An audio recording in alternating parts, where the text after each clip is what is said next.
All right, so this time for real. We always have a very, very packed program here, and so I'm loath to get us started even 2 minutes late. So welcome. Welcome back if you were here last night. Welcome if you're just making it this morning. My name is Jody Roberts. I'm the director of the Institute for Research here at CHF. And we're very excited to have you here for the 11th annual Innovation Day, and particularly this part today, the Schlinger Symposium, which will focus on a series of topics that have been selected by past participants and our CTO committee as areas that are both in need of innovation, but are also areas where there's a lot of innovation happening, and it's an opportunity to share in some of what's happening with all of that. I'm going to cut directly to our featured speaker this morning. Again, to save time, there's plenty of time in the program to read up on all of the speakers, including Dave. But I want to take a couple moments to talk specifically about why I'm very excited to have Dave Guston here. Dave has been part of a pretty amazing experiment that's been taking place at Arizona State University for the past decade, where they're really trying to reimagine what the future of the land-grant institution could be in the United States in the 21st century. Most of that attention that's been going on there has focused on two things. One, the ways in which they have grown pretty exponentially over the course of the last 10 years in terms of faculty and student body, and the amount of research that is coming out of this new institution. Equally important, though, is the work, the very innovative work of Dave and his colleagues aimed at creating a better understanding of the environment within which research happens and providing insight to the ways in which we might rethink the broader infrastructure that supports it. And I couldn't have had a better kind of introduction to some of it than riding in this morning and listening to the multi-part series that's happening on NPR right now, looking at the decline in research dollars that has been hitting the United States for the past decade and the ripple effects that it has. Trying to figure out what that system can look like in the 21st century has been a main part of what Dave and some of his colleagues are doing at Arizona State. As the co-director of ASU's Consortium for Science, Policy, and Outcomes and the director of their Center for Nanotechnology and Society, Dave is helping to generate new tools for understanding the context of scientific research, engaging the public, and also educating policymakers. The goal isn't just to produce more research, but to produce better, more effective research aimed at addressing society's most important needs. So with that, we're very excited to kick off this Innovation Day with Professor Dave Guston. Thank you very much, Jody. Thank you. Let me get this actually off of me because you can actually see me as opposed to what I looked like back then. Good evening. Oh, no. Good morning. I have to beg a little bit of forgiveness because the talk was designed to be a dinner talk. And so if you would imagine yourself, say, rather than sitting theater style as you are now, sitting around the table, feeling a bit full and a little tipsy, maybe even a little sleepy, I'm going to give you some pleasant pictures, a couple of big thoughts to think about. And I think for most of you, what I'll be talking about is really a reminder of things that you already know. And hopefully that you've not forgotten, but that you may not think about in the average day, in the hustle and bustle of your life as innovators and managers of innovation. But I'm going to talk to you about responsible innovation and try to make a case for keeping it at the forefront of the things that we do. So sit back, enjoy. People make technologies, from the very earliest kinds of technologies that are intimately wrapped up with our development as human beings, to the most complicated machines that we can make, like the Z machine at Sandia National Laboratories that simulates the features at the center of the sun. People make technologies. Individual people including this guy here, Craig Venter, with an image of his synthetic organism behind him. But people also live in, with, and through technologies. And so here is an image of the folks who live with the technologies that we live with every day, our computers and our iPhones and our iPads and so forth, but only after we've finished with them. People live in, with, and through technologies. This is something a little closer to home in Arizona, part of a wall between the United States and Mexico. Technological change and social change are closely connected. This is not a new phenomenon. Sometimes we think of innovation as being that thing which is new, and yet we go back to the 1780s, 1790s, and there we had this newfangled contraption that was assisting in the revolution. Technological change and social change are closely connected in all sorts of strange ways and strange entanglements. You can get a safe sexting application for your iPhone now in this new era of different kinds of bullying. There are multiple technological solutions to any given problem. Jody introduced me as being the director of the Center for Nanotechnology and Society, and so a good portion of my time over the past 10 years has been talking about plausible futures around nanotechnology. And for example, very early on in the National Nanotechnology Initiative, it was hoped that nanotechnological innovations could help the global pursuit of the Millennium Development Goals as set out by the United Nations. Clean water is one of those things, and there are nanoscale solutions to clean water. There are multiple technological solutions to any given problem. There are non-nanoscale solutions to clean water as well. Socio-technical change can be incremental. This is something that is, that I particularly hate, the software version 10.0.7.1. I'm not really interested in 10.0.7.2 when I've got 0.1, but or it can be disruptive. New technologies are often controversial.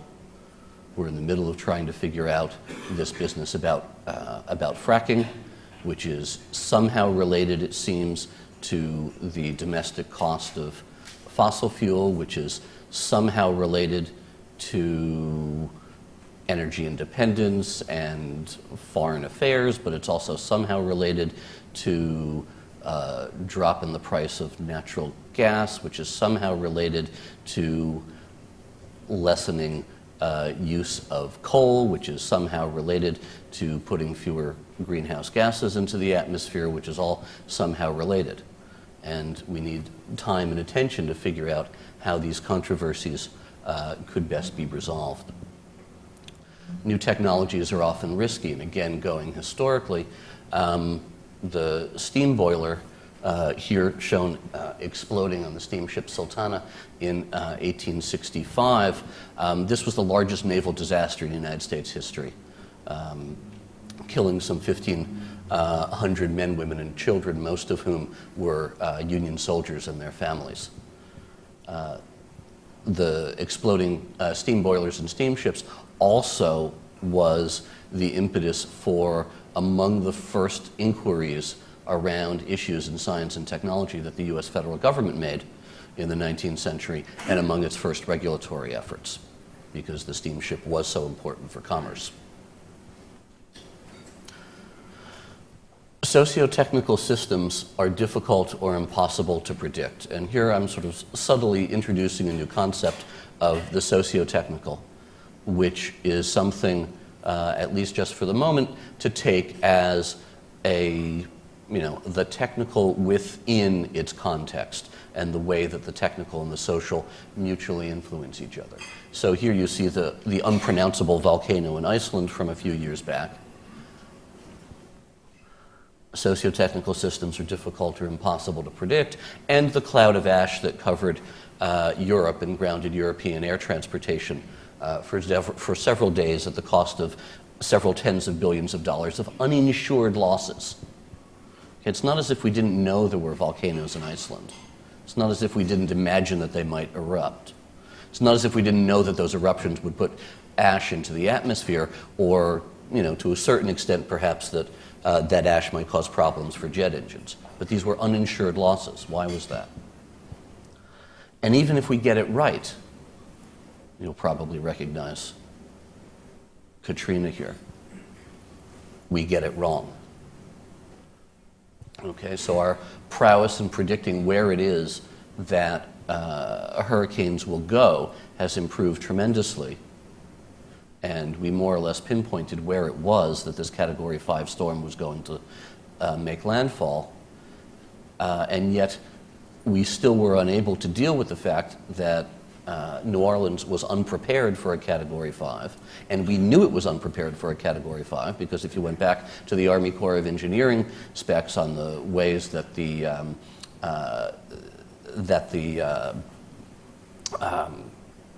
water system would respond to such a storm, you would find that they knew it wouldn't stand to a Category 5.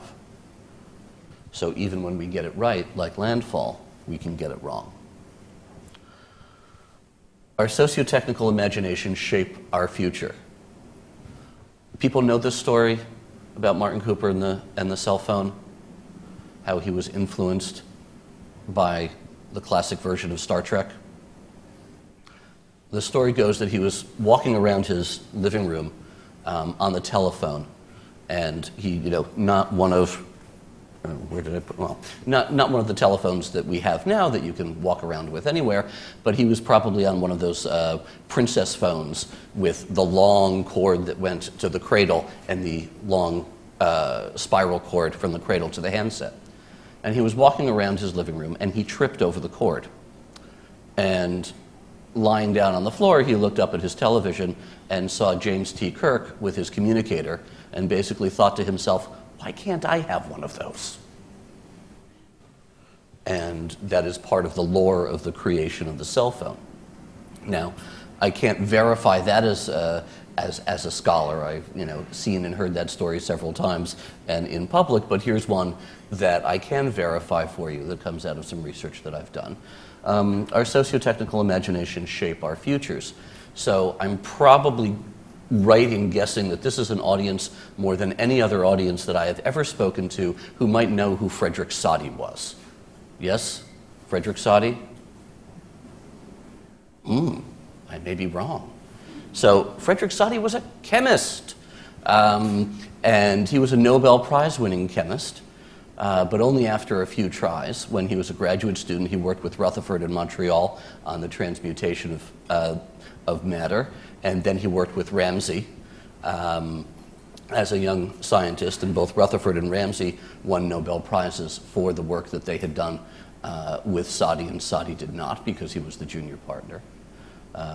And Rutherford, of course, cursed the Nobel Committee because they gave him the prize in chemistry rather than in physics.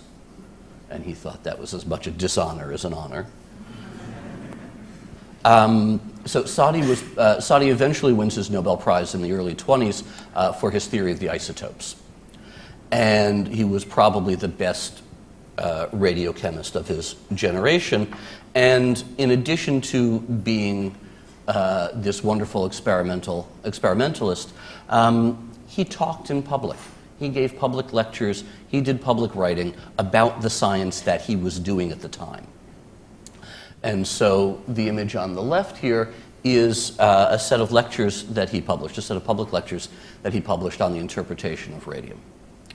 And it turns out that among the readers of this published set of lectures was H.G. Wells. And Wells, have people read The World Set Free? Anybody? Same person who knows Soddy? Okay. So this novel is basically the first account of the possibility of an atomic weapon. And Wells describes a war in the future, a global conflict, in which the combatants drop weapons that are fueled by energy at the atomic scale on cities. You can see he gets one part of it wrong. He's having these bombs dropped from biplanes. And the cover image is slightly wrong and uses a contemporary vision of what an atomic weapon looks like, a mushroom cloud. And for Wells, the atomic bomb was more of a sort of slow, hot burn.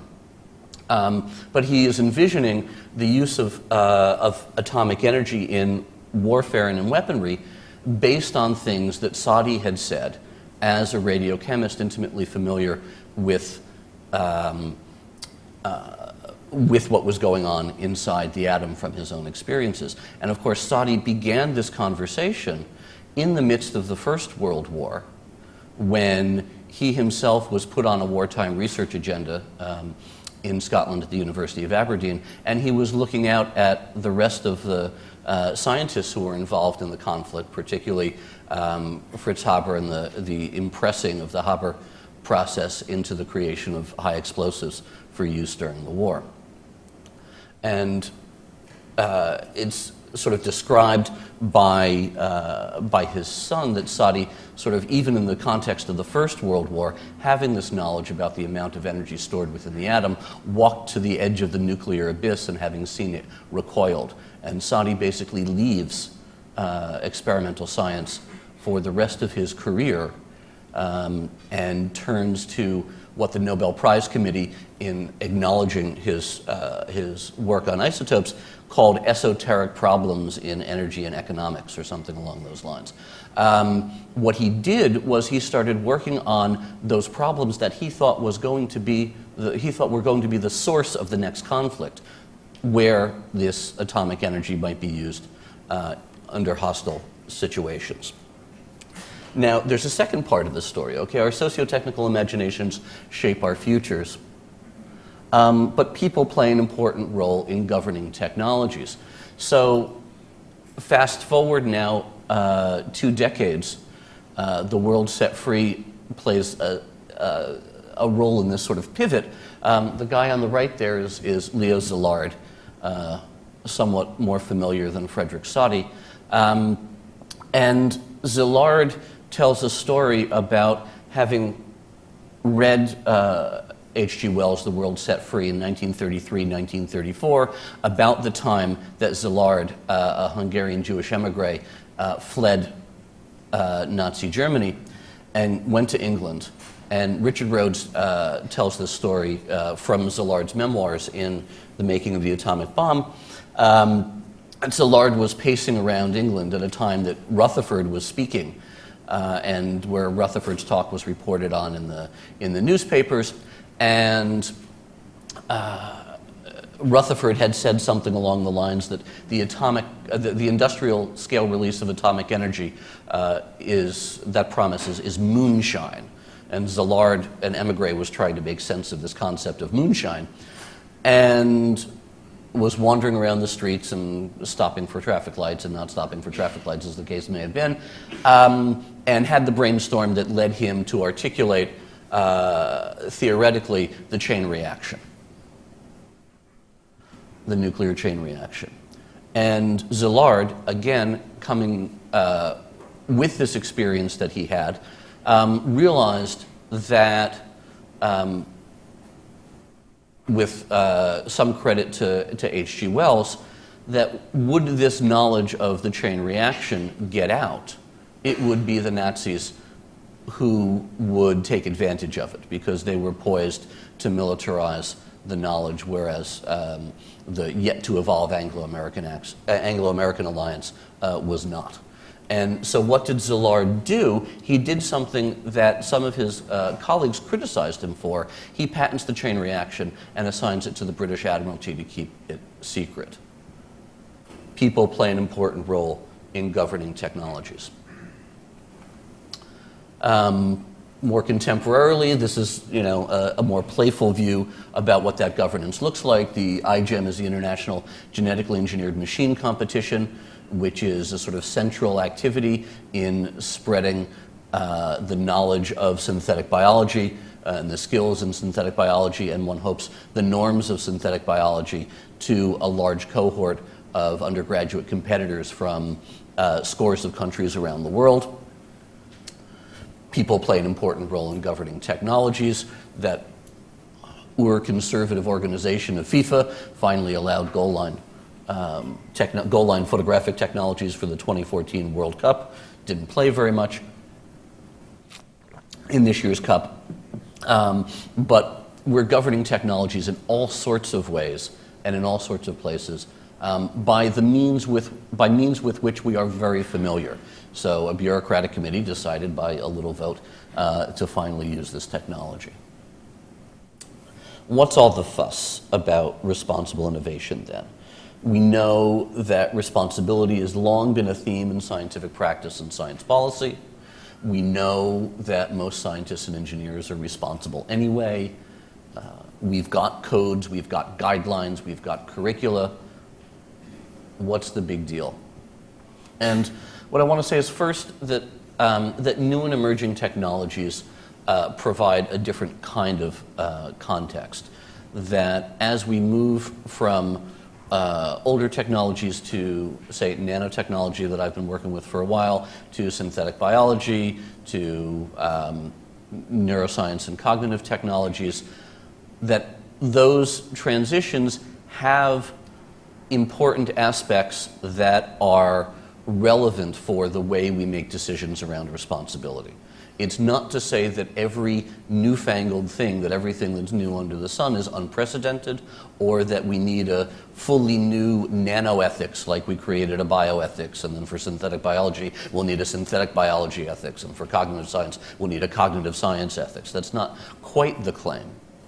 But for example, when the funding patterns of the National Nanotechnology Initiative became clear, the Department of Defense, the Department of Energy, and the National Science Foundation were the ones initially that were sharing the funding, roughly a third, and a third at the very early days.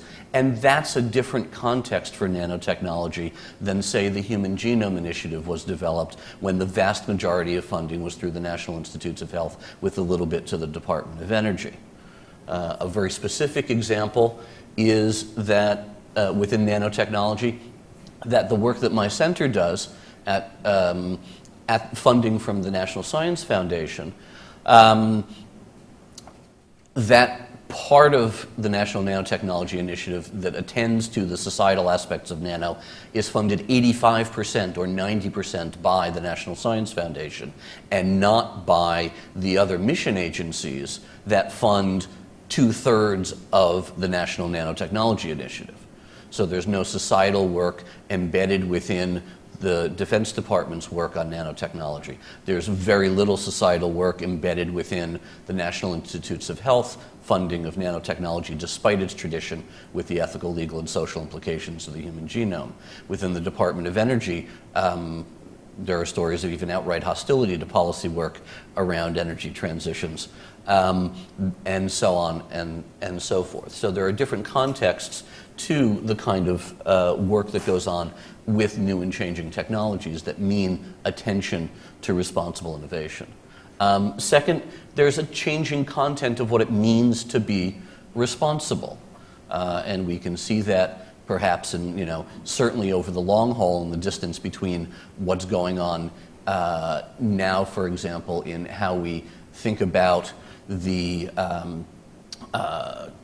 ethical and policy ramifications of drone warfare versus the way we imagined and moved scientists into warfare in Sadi's time. So there's changing content to what it means to be a responsible scientist or engineer. And then I think that those current capacities that I had mentioned, the codes, the guidelines, the curricula, in part because of these two contextual factors, are not fully satisfying really normatively or practically. That they don't go deep enough, they don't stretch broadly enough, they don't, perhaps, and this is my view and something that we can discuss more, influence practice perhaps as much as they ought to. So I've mentioned the National Nanotechnology Initiative, which, to its credit, has been talking, well, not about responsible innovation, but in its language, responsible development, since the very beginning of the initiative in 2000, 2001. Its fourth strategic goal, after doing really cool science and making good stuff and training good people, is the responsible development of nanotechnology. And the content that it sought to provide for what it meant to do responsible development was largely the creation of these two centers for nanotechnology and society, one that I direct at ASU, one that friends and colleagues of mine direct at the University of California, Santa Barbara. It had been a sort of an aspiration of the National Nanotechnology Initiative as suggested in 2003 legislation that authorized it, that the social science work, the societal and ethical implications of nanotechnology research that these centers do would be as closely integrated with the science and engineering as possible. And so many of the large-scale, nanoscale science and engineering centers that, say, the National Science Foundation created were funded to include work on the societal aspects of nanotechnology. But looking back at them, evaluators have seen that that kind of work did not go along very well, in part because the relationships that were necessary to forge between the natural scientists and engineers on the one hand and the social scientists and humanists on the other hand were not pre-existing, that it took them too long to begin to develop the relationships necessary for those close collaborations, and they didn't have very good intellectual models of what those collaborations actually looked like. In Europe, things are perhaps a little further down the line than they are here. The Engineering and Physical Sciences Research Center in the United Kingdom has adopted a framework for responsible innovation based on this area concept, and I'll go over that in a little bit more detail in just a moment. I'll skip through it right now. But folks in Europe and here in the United States, and I'm the editor-in-chief of this new journal, the Journal for Responsible Innovation, we're beginning to build the rudiments of a field to support intellectually and organizationally this concept of responsible innovation.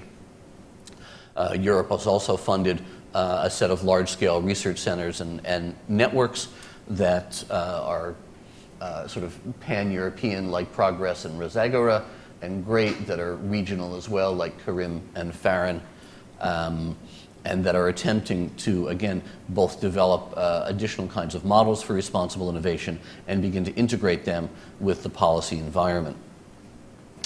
At ASU, I'm also the director of a virtual institute for responsible innovation that the National Science Foundation is funding, and one of our jobs in a way is to link up with these various European efforts, and we have nodes in addition to Europe in Korea and Japan and in Brazil.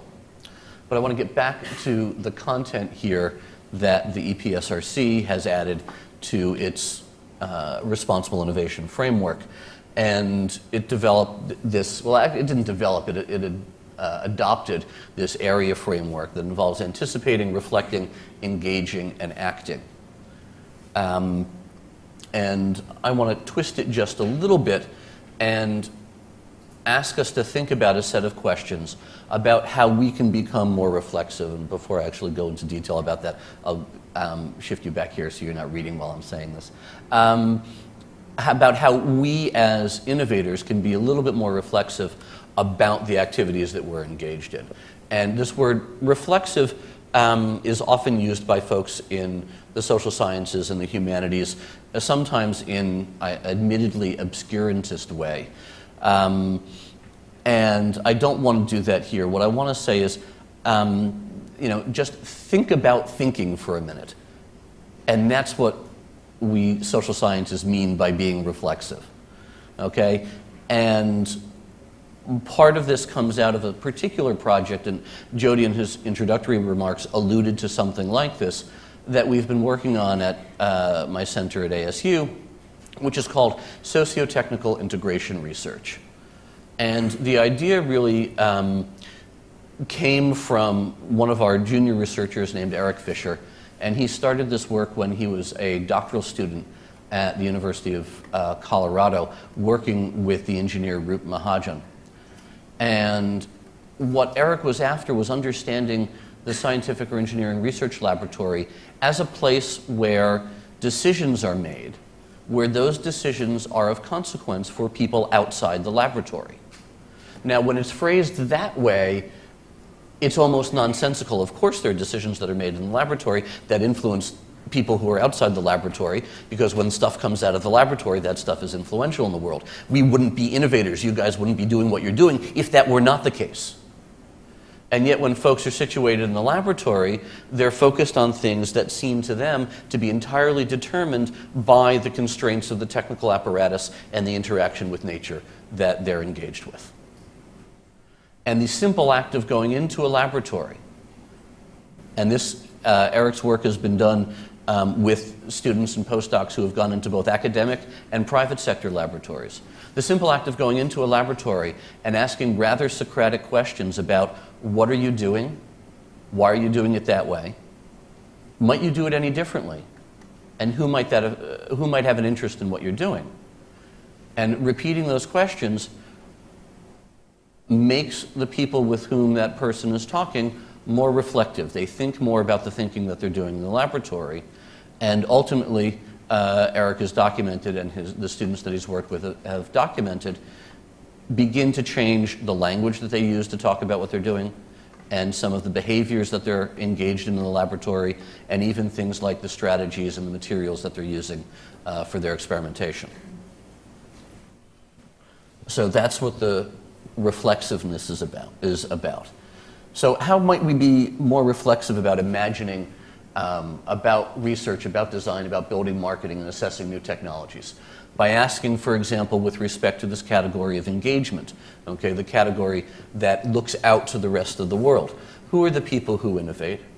Who are the people subject to innovation? And how can they and how do they participate in the governance of innovation?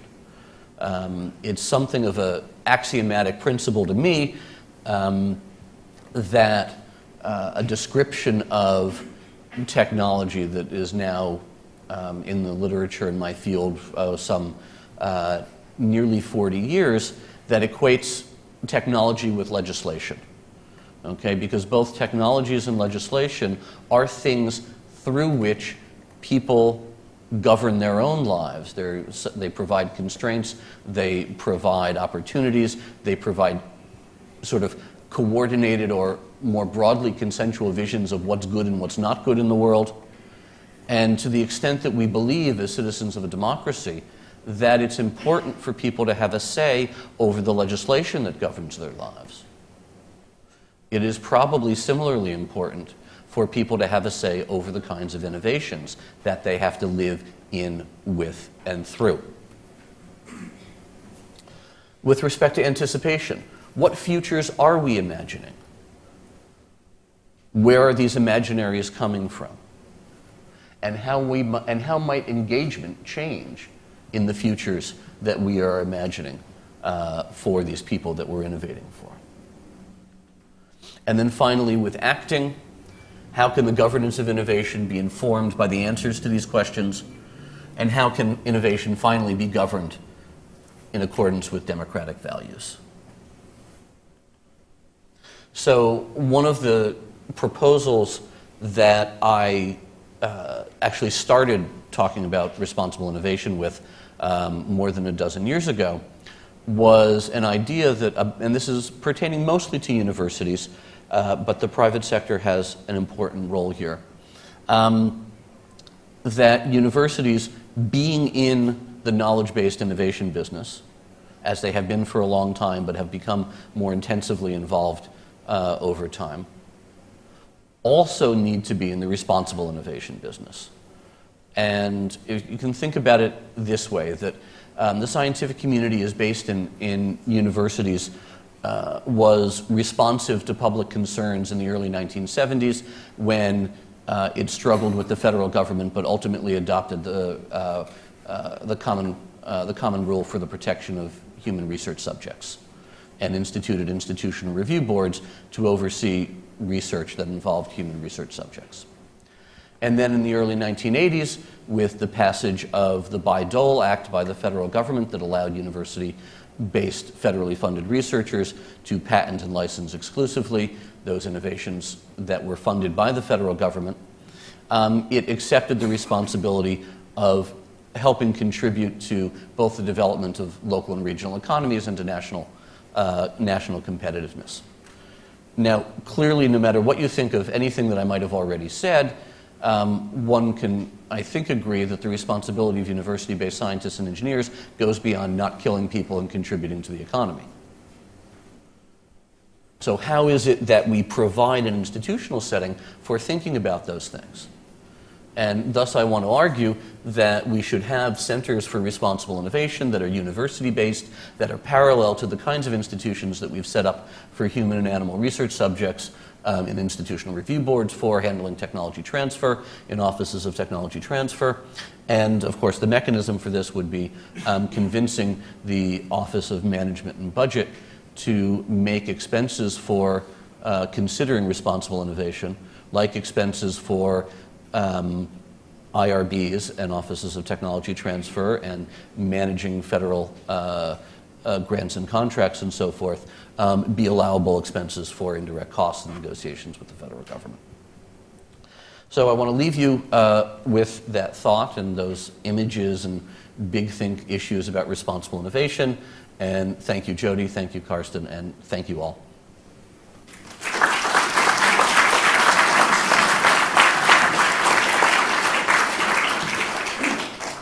Have we got some time for questions? Great. Thanks to wonderful efficiency, which is great because we will move out very quickly in about 15 minutes. But we've got some mic runners who are going to deliver the microphone so that we can make sure that everything is heard by all participants. So please just put up your hand if you have a question for Dave.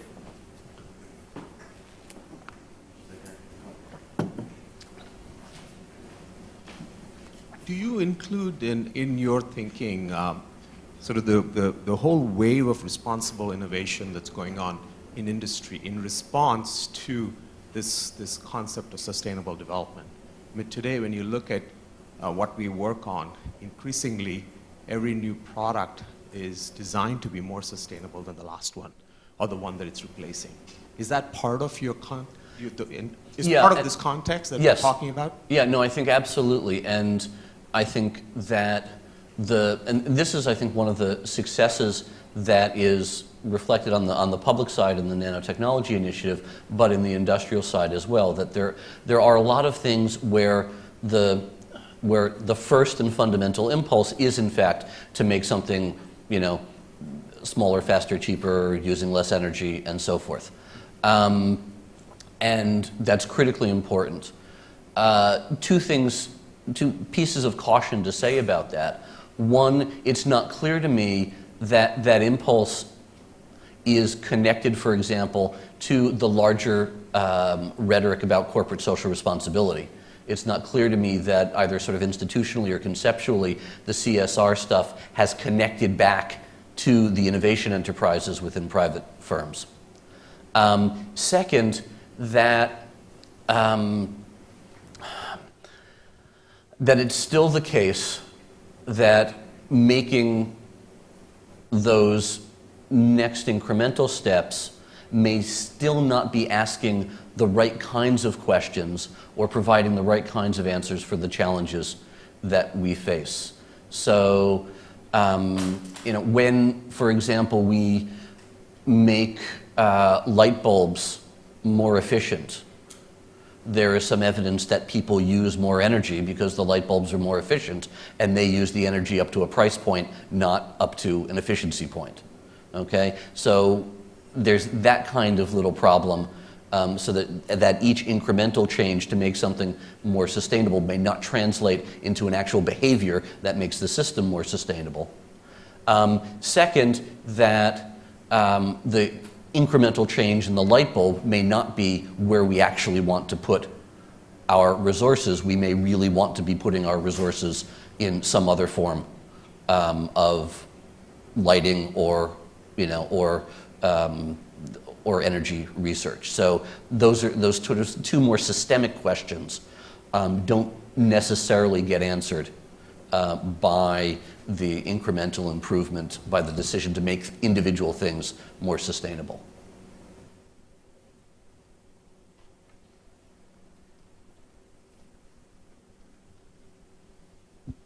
Thank you, David, for this talk. Very inspiring. Where's the market in your picture? The market in the picture, in part, I think, is part of the response to the previous question, that is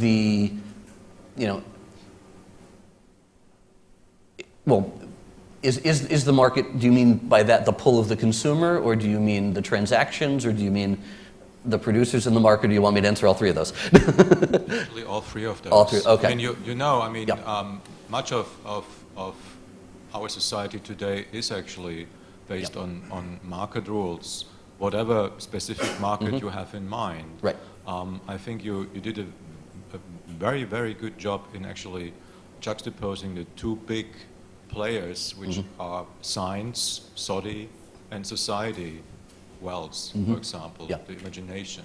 Yeah. But of course, in most societies at least, there is a link which has different levels. And I want to know about what is your idea of a market, if there is an idea that plays a role in your picture. Well, so with producers, I think part of my answer to the previous question gives you a hint at that.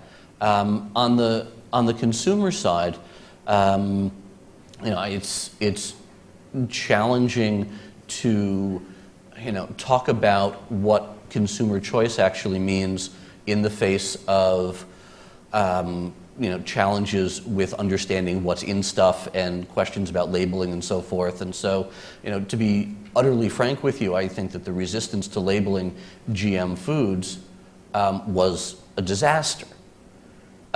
Because no matter what you think about GM foods, from either first principles in economics or common sense about enabling trust about something where you don't know much, sharing information is absolutely crucial.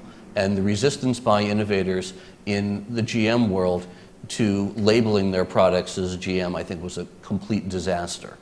And really had, could have been done a lot better, and suggested to consumers that something needed to be concealed, when of course the claim, technically based, was that this is indistinguishable from the other stuff. And so the second part of, I think, this framework from the consumer perspective is, as I suggested, that that technologies are important ways with which we structure society and should be taken, like legislation, as open to various kinds of participation. Now, in the political realm, it is not the case that we have plebiscites on anything and everything.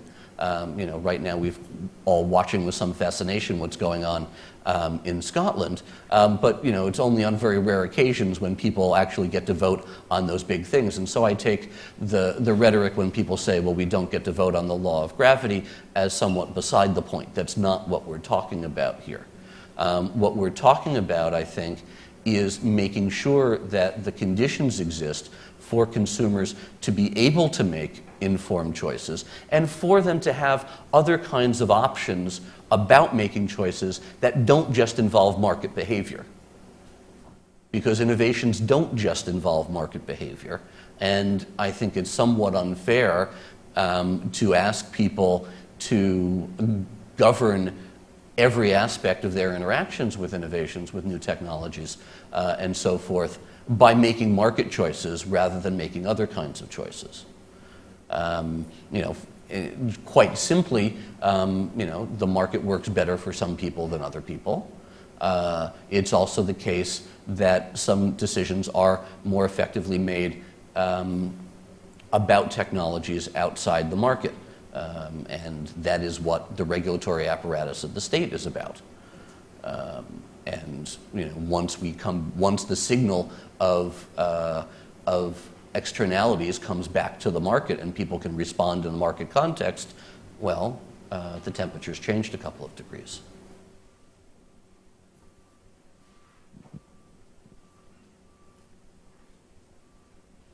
Thank you for an excellent talk.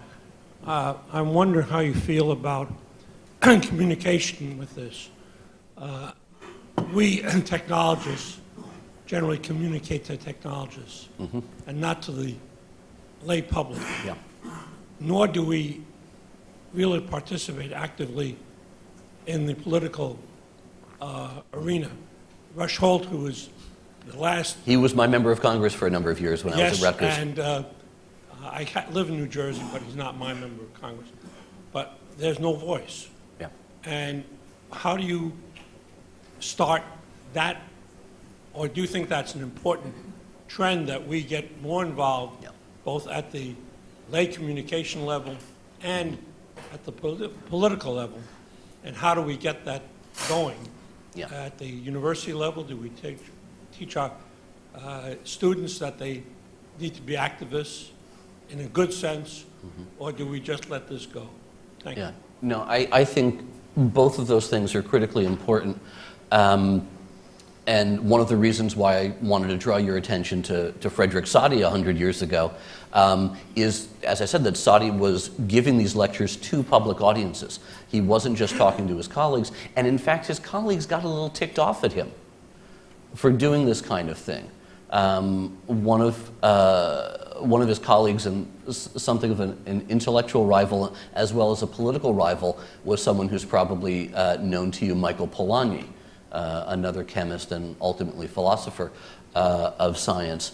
And Polanyi, like Soddy, liked to talk to public audiences.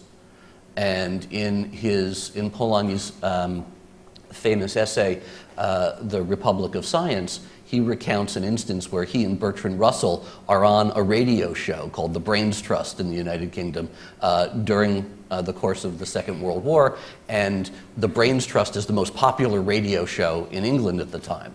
And so scientists being out there in public and talking to the public about their work is absolutely critical. A distinction that I want to make, say, between Soddy and Polanyi that caused problems for them was that Soddy was willing to talk about stuff that he didn't quite have a full grasp of technically yet, whereas Polanyi was not. And I would side with Soddy about this, that scientists ought to be speculating in public about the things that they're working on, that their colleagues are working on, that they don't quite know about yet. Because it's there that the values of the public might be more effective and more relevant than when the pathway or the trajectory has actually been set. And then what happens there is set up for a conflict between the popular voice and the scientific voice. If scientists and engineers speak in public about things that are to themselves only speculation, then scientists and engineers and the public can engage a debate on somewhat more equal terms, if you will, where the values that lie behind the research endeavor, the visions of the future, are a little bit more equitable. And so I think that's absolutely crucial. The second point that I want to make is that moving to that place of actual dialogue is incredibly important, and that communication, of course, needs to be recognized as a two-way activity, and not simply the informing by scientists of the public about, the way things are.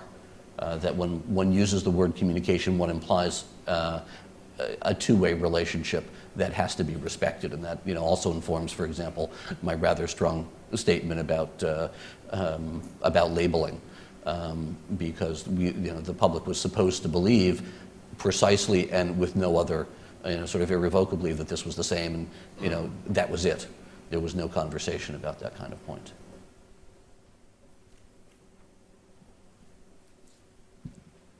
Talking about the communication with the public, where do you see the platform for the just layperson getting the right information? It seems that right now they're either getting it from legislators, which don't necessarily understand nor want to present an unbiased picture, or from the internet, where information is highly unfiltered. Right. So where does the communication happen? Right. Well, there's been a whole lot of new research in science communication, much of it conducted and organized by a friend and colleague of mine named Dietram Scheufele at the University of Wisconsin.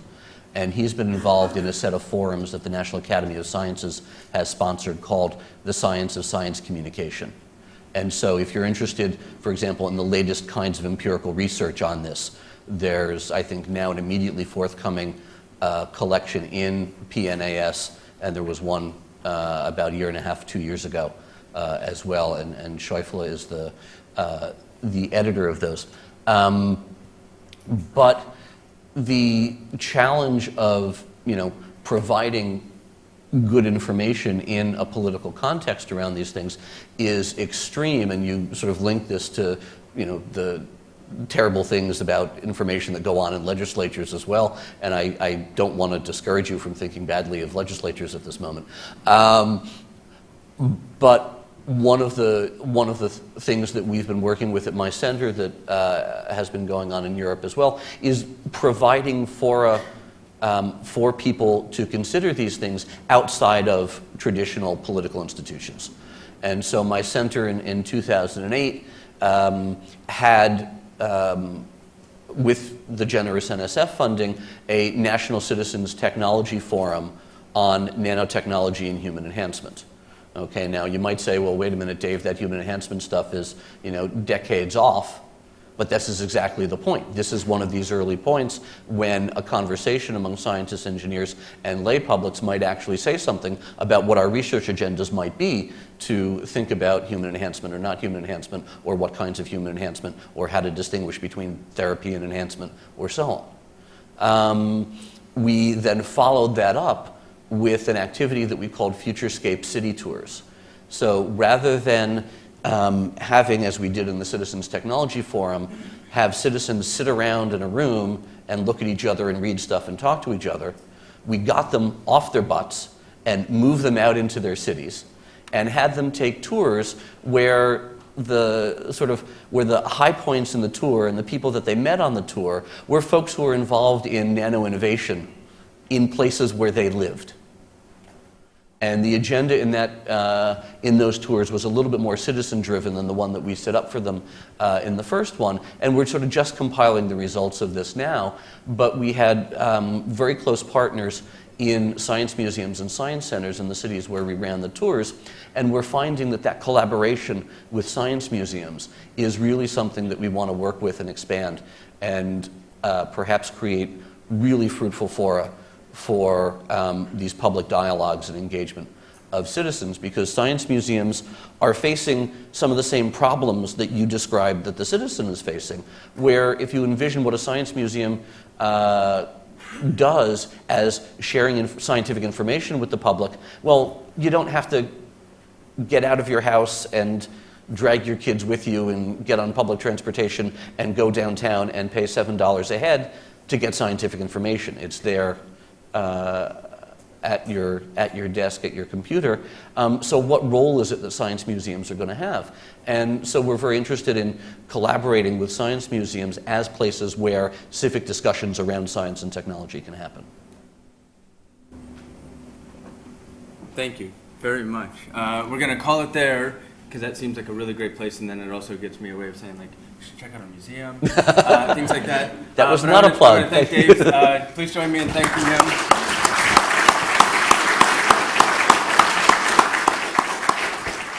Before I move into the logistics piece, I just want to reflect on, for those who were here yesterday for the pre-session, there's this really lovely connection, I think. One of the speakers made an analogy to thinking about American football versus European football, right? And the difference of thinking about brute force effort versus trying to play to figure out where the ball is going to be.